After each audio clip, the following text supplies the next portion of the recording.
Kenyataannya ayat ini belum tergenapi dalam kehidupan mereka. Nah, tadi kita kan percaya bahwa janji Allah iya dan amin, bahwa Allah itu tidak pernah lalai. Tetapi kenapa Tuhan kok firman-Nya tidak tergenapi? Apakah Tuhan tidak menepati janjinya? Apakah Tuhan ingkar janji? Oh tidak. Tuhan tetap berpegang teguh pada janjinya, yaitu pada firman yang menepati. Lagi saya bacakan, sebab Allah untuk memberikan kepada hari depan yang penuh. Saya percaya yang namanya proses itu akan dialami oleh setiap kita semua yang mengerti, amin. Tetapi apapun prosesnya, rancangan Tuhan adalah rancangan yang indah, rancangan yang penuh dengan damai. Ayat kok nggak tergenapi jadi permanen gitu. Ada kalanya kok ayat ini kok kayaknya nggak langsung terus digenapi setiap hari, setiap minggu, setiap bulan. Tuhan itu nggak pernah salah. Tuhan itu nggak pernah lalai. Kalau kita melihat belajar daripada bangsa Israel, kita lihat 2 Raja-Raja pasal yang 6, 2 Raja-Raja pasal yang 6 ayat 24 dan ayat 25. Sesudah itu Ben-Hadad Raja Aram menghimpunkan seluruh tentaranya lalu maju mengepung Samaria. Maka terjadilah kelaparan hebat di Samaria selama mereka mengepunginya, sehingga sebuah kepala keledai berharga 80 sikal perak dan seperempat kap tahi merpati berharga 5 sikal perak. Kita tahu ketika bangsa Israel keluar dari Mesir, mereka diberikan satu janji oleh Tuhan, yaitu tanah yang berlimpah susu dan madu. Betul ya? Tetapi yang bisa masuk tanah perjanjian pada saat itulah cuma 30%. Dari total jumlah orang Israel yang keluar dari Mesir. Mesir adalah gambaran limpah tanah. Mesir adalah gambaran sistem dunia.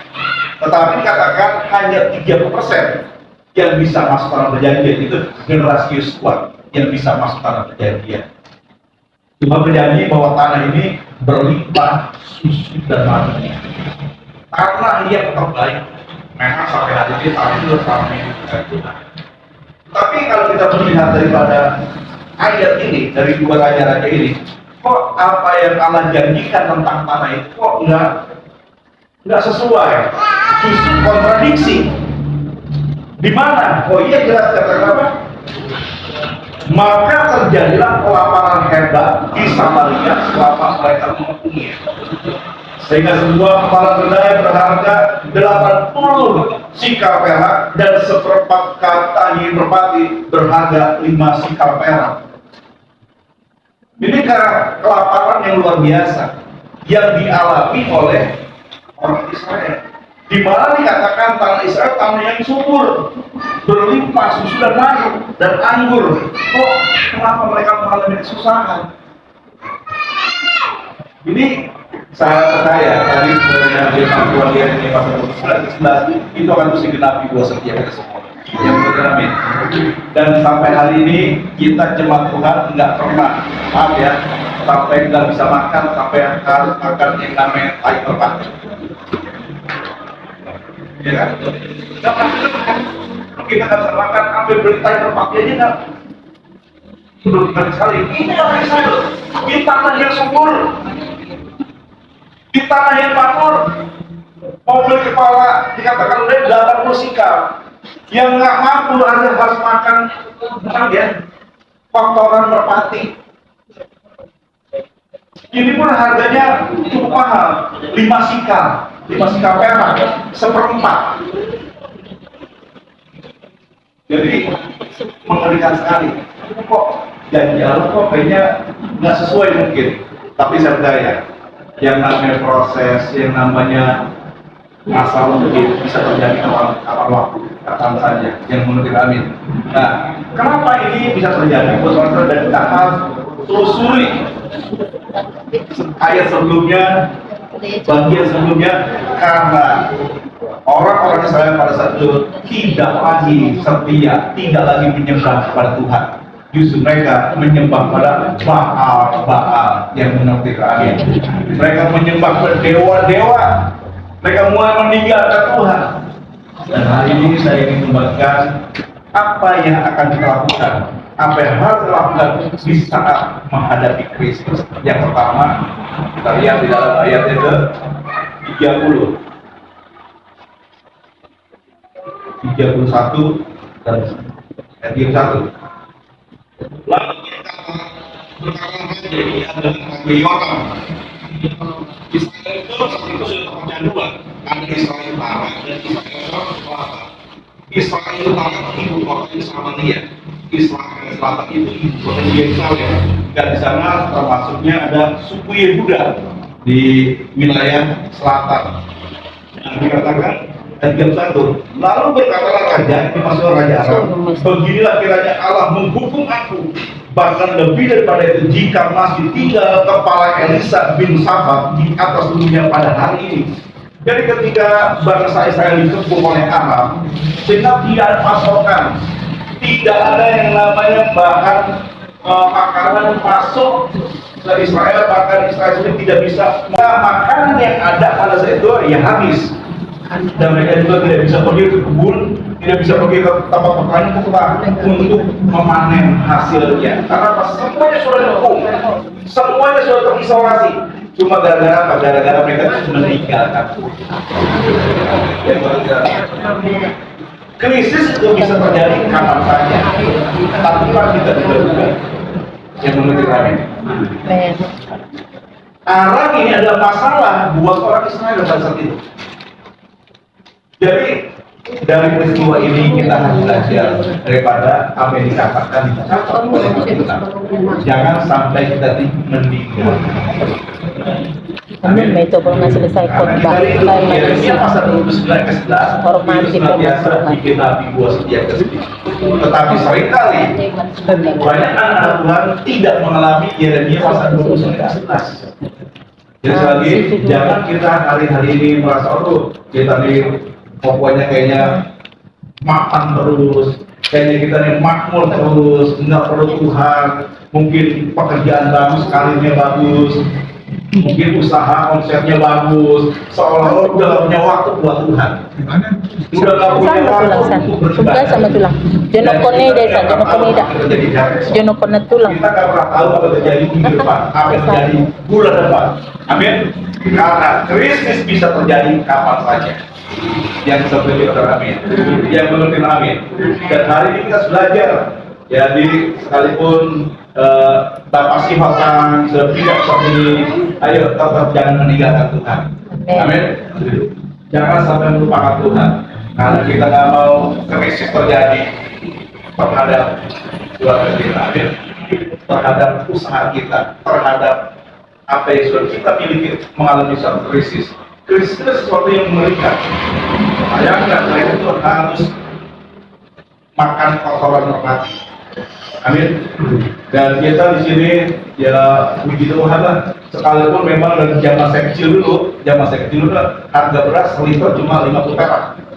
Semuanya begitu. Paling mahal 60 perak. Sudah paling bagus. Sekarang kalau saya harga beras berapa? 12.000. Dan 11.000. Kita nggak pernah makan kotoran merpati. Amin. Karena kita masih bisa membelinya. Nggak bisa belinya 1 deka, kita masih bisa beli 5 liter. Amin. Amin. Iya. Nggak bisa 5 liter. Kalau sendiri berdua kayak siapa sih berdua? Ya ini lah berdua. Ya kan ini 1 liter nggak habis atau hari ya? Nggak akan habis. Ada orang makannya kalau makin tua makin sedikit makannya. Jangan dibandingkan kita dengan anak SMP, anak SMA, ada suka kencang gitu makannya. Halo ya. Jadi ayo jangan sampai kita ini meninggalkan Tuhan. Ketika ini terjadi justru yang dilakukan oleh Raja Yoram adalah justru Raja Yoram saat itu menyalahkan Tuhan dan menyalahkan Elisa. Maka dia mengancam dikatakan apa? Di dalam Ketinggian 1 sini. Jika masih tinggal kepala Elisa bin Safat di atas tubuhnya pada hari ini, dia mulai mengancam. Artinya apa? Dia ingin membunuh Elisa. Tapi Elisa di tengah-tengah krisis kita berdoa. Ya, kalaupun proses terjadi, kita belajar jangan setia Raja Yoram menyalahkan Tuhan dan menyalahkan orang lain. Dalam keluarga kita jangan tahu gara-gara suami sini, gara-gara istri, jangan saling menyalahkan. Tapi kita introspeksi diri, kita justru harus kembali kepada kasih yang sempurna. Kita harus kembali kepada Tuhan. Nah, kemudian yang kedua, kita lihat dalam 2 Raja-Raja pasal yang 7 ayat 1 dan yang kedua. Lalu berkatalah Elisa, dengarlah firman Tuhan, beginilah firman Tuhan, besok kira-kira waktu ini sesukat tepung yang terbaik akan berharga sesikal, dan 2 sukat jelai akan berharga sesikal di pintu gerbang Samaria. Perhatikan, tetapi perwira yang menjadi ajudan raja menjawab abdi Allah katanya, atau menjawab Elisa, sekalipun Tuhan membuat tingkap-tingkap di langit, masakan hal itu mungkin terjadi? Jawab abdi Allah, sesungguhnya engkau akan melihatnya dengan matamu sendiri, tetapi tidak akan makan apa-apa daripadanya. Jadi ketika ini terjadi, Nabi Elisa ini memberikan satu firman Tuhan, satu pesan Tuhan buat seluruh orang Samaria. Dikatakan sekali bahwa pesannya, bahwa besok dikatakan hari ini sesuai dengan jam sini, dikatakan harganya itu menjadi murah meriah. Dikatakan tepung yang terbaik akan berharga sesikal, dan 2 suket jelai akan berharga sesikal. Dari 80 sikal perak kepala keledai, dari dikatakan 5 sikal perak seperempat kotoran merpati. Artinya besok dikatakan tepung itu justru akan sesikal. Bahkan luar biasa, ada terjadi penurunan harga yang luar biasa. Ini ajudan ketika dengar firman yang sampai Elisa nggak percaya. Boleh membukakan tingkap-tingkap langit, tapi tidak menjadi kata ajudan. Kata ajudan Yoram. Di tengah-tengah krisis, ayo kita jangan sampai tidak percaya akan kita percaya kesusahan sekali cukup biasa. Amin. Kita percaya janji Allah akan digenapi buat subjek semua. Amin. Justru kita harus belajar tetap yakin akan kuasa Tuhan. Mungkin kita hari ini ada yang mengalami kelemahan tubuh, kita harus percaya oleh bilur-bilur Tuhan Yesus kita pasti sembuh. Amin. Kita mungkin hari ini belum menemukan jalan keluar, tapi kita percaya janji Allah itu kekal buat setiap kita semua. Jangan sampai seperti ajudan raja dikatakan itu tidak terjadi. Kita lihat ayat selanjutnya. Kita lihat mulai dari ayat yang kedua. Ayat ketiga, 4 orang yang sakit kusta ada di depan pintu gerbang. Berkatalah dia seorang kepada yang lain, mengapakah kita duduk di sini sampai mati? Jika kita berkata, baiklah kita masuk ke kota, padahal dalam kota ada paparan, kita akan mati di sana. Dan jika kita tinggal di sini, kita akan mati juga. Jadi sekarang marilah kita menyeberangi ke perkemahan tentara Aram. Jika mereka membiarkan hidup, kita akan hidup. Dan jika mereka mematikan kita akan mati. Lalu pada waktu senja bangsa mereka masuk ke tempat perkemahan orang Aram. Tetapi ketika mereka sampai ke pinggir tempat perkemahan orang Aram itu, tampaknya tidak ada orang di sana. sebab Tuhan telah membuat tentara Aram itu mendengar bunyi kereta, bunyi kuda, bunyi tentara yang besar, sehingga berkatalah yang seorang kepada yang lain, sesungguhnya Raja Israel telah mengupah raja-raja orang Het dan raja-raja orang Israel melawan kita supaya mereka menyerang kita. Karena itu bangkitlah mereka melarikan diri pada waktu senja dengan meninggalkan kemah dan kuda dan keledai mereka serta tempat perkemahan itu. Dengan begitu saja mereka melarikan diri menyelamatkan nyawanya. Ketika orang-orang yang sakit kusta itu sampai ke pinggir tempat perkemahan, masuklah mereka ke dalam sebuah kemah, lalu makan dan minum. Sesudah itu mereka mengangkut dari sana emas dan perak dan pakaian. Kemudian pergilah mereka menyembunyikannya.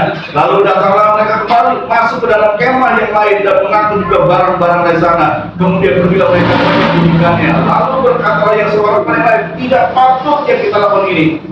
Hari ini ialah hari kabar baik, tetapi kita ini tinggal diam saja. Apabila kita menanti sampai terakhir, maka Tuhan akan mendengar kita. Jadi sekarang mari kita pergi menghadap untuk memberitahukan hal itu ke istana raja. Mereka pergi lalu berseru kepada penunggu pintu gerbang kota dan menceritakan kepada orang-orang itu, katanya, kami sudah masuk ke tempat perkemahan orang Aram. Dan ternyata tidak ada orang di sana dan tidak ada suara manusia kedengaran, hanya ada kuda dan keledai tertambak dan kemah-kemah ditinggalkan dengan begitu saja. Para penunggu pintu gerbang menyerukan dan memberitahukan hal itu ke istana raja. Sekalipun masih malam, raja bangun juga lalu berkata kepada para pegawai, baiklah, kuterangkan kepadamu apa maksud orang Aram itu terhadap kita. Mereka tahu bahwa kita ini menderita kelaparan. Sebab itu mereka keluar dari tempat perkemahan untuk menyembunyikan diri di padang sambil berpikir, apabila orang bisa keluar dari dalam kota, kita akan menangkap mereka hidup-hidup. Kemudian kita masuk ke dalam kota. Lalu salah seorang pegawai yang menjawab, baiklah, kita ambil 5 ekor dari kuda yang masih tinggal di dalam kota ini. Dan itulah keadaannya seperti seluruh kalian yang sudah habis mati itu. Bila kita suruh saja orang pergi supaya kita lihat. Sesudah itu mereka mengambil 2 kereta kuda, kemudian raja menyuruh mereka menyusul tentara Aram sambil berkata, pergilah melihatnya. Lalu pergilah mereka menyusul orang itu sampai ke sungai Yordan. Dan kapal seluruh jalan itu penuh dengan pakaian dan perkakas yang dipakai oleh orang Arab pada waktu mereka lari terburu-buru. Kemudian pulanglah seluruh pasukan itu dan menceritakan hal itu kepada raja. Maka keluarlah penduduk kota itu menjarah tempat perkemahan orang Arab. Karena itu sesukat tepung yang terbaik berharga sesikap dan 2 sukat jelai berharga sesikap sesuai dengan firman Tuhan. Adapun raja telah menempatkan perwira yang di ajudan itu mengawasi pintu gerbang, tetapi rakyat menginjak-injak dia di pintu gerbang lalu dia mati. Sesudah dengan perkataan sesuai dengan perkataan Abdilah yang mengatakan pada waktu raja datang mendapatkan dia, dan terjadi juga seperti yang dikatakan Abdilah itu kepada raja, 2 sukat jelai yang berharga sesikal dan sesukat tepung yang berharga kebaikan berharga sesikal. Besok kira-kira waktu ini di pintu gerbang Samaria.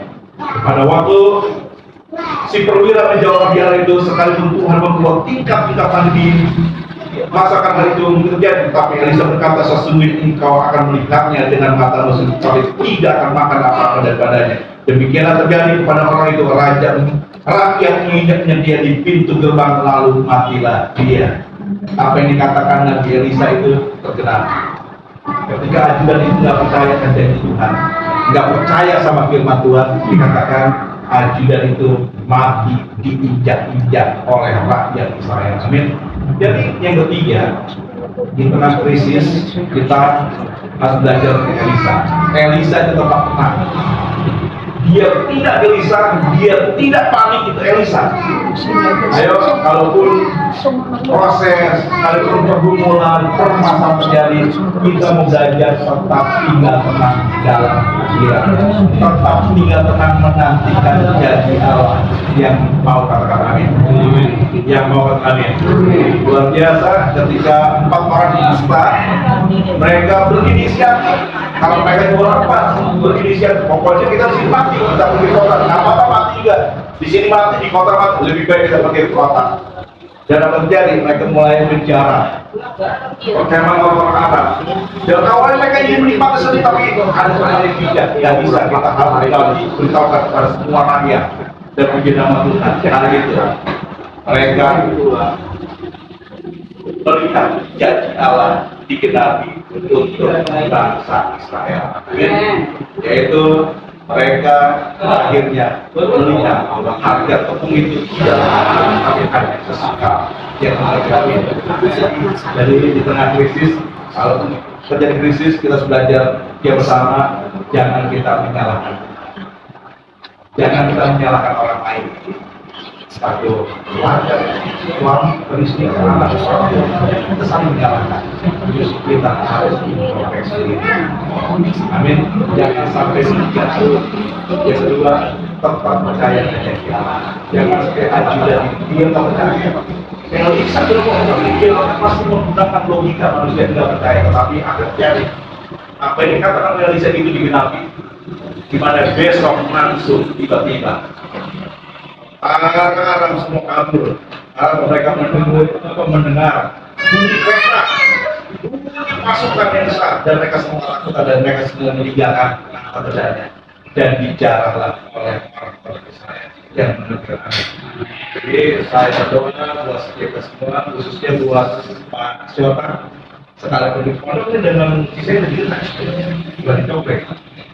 Lebih cobek. Ayo setiap hidupnya ya. Amin.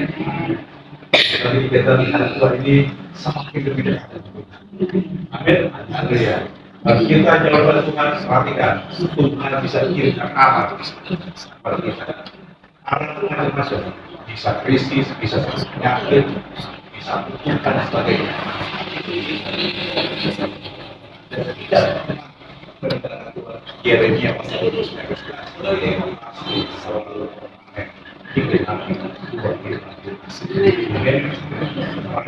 yang indah, rancangan itu dengan damai sejahtera dan bermanfaat. Jadi sekali, ayo sama-sama kita semua kita berpikir lagi nanti. Jangan sampai meninggalkan Tuhan, apalagi mulai beralih keyakinan. Ini orang-orang mulai menyembah dewa-dewa bakal. Begitu dia harus percaya kepada firman Tuhan ini luar biasa, kuasa mengangkat otoritas. Jangan sampai kita tidak percaya, jangan sampai kita tidak yakin dengan firman Tuhan. Setiap firman yang sudah ditulis dan dibukukan ini sudah dikamalkan, kita harus percaya ini ada kuasa yang luar biasa. Kemudian yang ketiga tetap tidak benar. Percaya dia hebat, dia sangat melakukan yang sangat sistem. Amin. Jika krisis, Tuhan akan buka jalan. Kita akan heran-heran kalau dia melakukan itu. Yesus.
sedikit kelihatan. Terima kasih.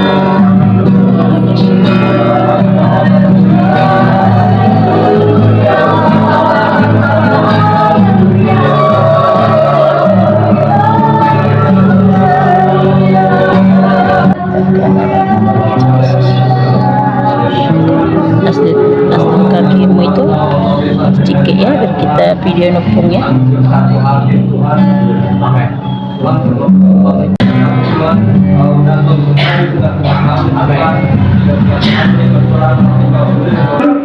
Diri Tata, ya. Saya pikir Tata orang kemarin ngomong sama saya mau tidak, saya kata dia gitu.